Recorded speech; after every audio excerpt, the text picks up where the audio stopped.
Even though it is officially spring, it snowed today here, and so I think it's fitting that I'm talking today about the fact that I read Holidays on Ice by David Sedaris in 2008. I gave it 3 out of 5 stars, and I wrote this about it on Goodreads in November of that year. As I was reading this book, I remembered why Sedaris was always so intimidating to me.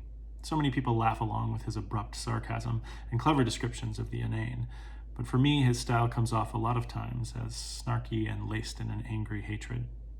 This holiday collection has that attitude, but it also softened the blow with a measure of self-deprecation that I think most avid Sedaris readers have always been able to recognize, and helped me understand more of the attraction. I liked 8 out of the 13 stories, and in terms of comedy for me, that's pretty good. As cliche as it sounds, I laughed out loud at more than one of them. I know most people expect that from Sedaris, but that's a great leap for me. I made my rating mathematical, which probably explains my frame of reference. 61.5%, yes! Talking about comedy is interesting. When I think about this and think about why Sedaris is tough for me and the snarky kind of biting comedy is tough for me, I'm reminded of something that I say regularly about Ben Stiller movies. I can put Ben Stiller movies in 2 kinds of categories. The one where he plays like an everyman, like Meet the Parents, and then the ones where he is playing a really specific character, like Zoolander. For me, I like the character pieces more because it feels like more of a departure from something that is taken personally, something that's real. Whereas in Meet the Parents, I'm just identifying with the Ben Stiller character the whole time, feeling sorry for him, feeling like, why does this all have to happen to him? So a lot of times when I read really great sarcastic comedians like Sedaris and people who are really great at being harsh in a very funny way, it's hard for me because I tend to identify with the object of the harsh, or like I said here, the angry hatred.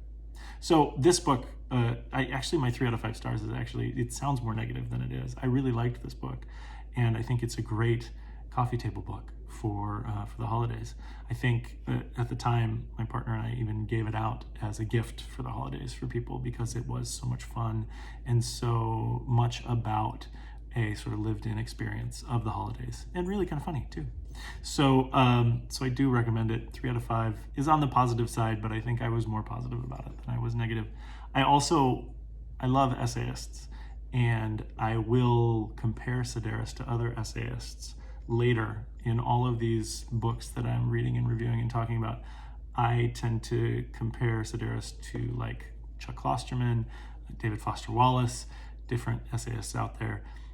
Those guys are a little bit more my speed because they're a little less negative. And so that's, I think, why I come off on the other side with Sedaris. But this is a great example of one to read.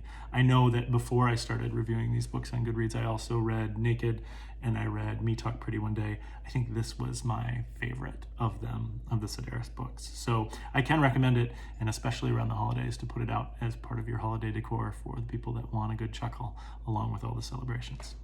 Holidays on Ice by David Sedaris. I gave it 3 out of 5 stars on Goodreads.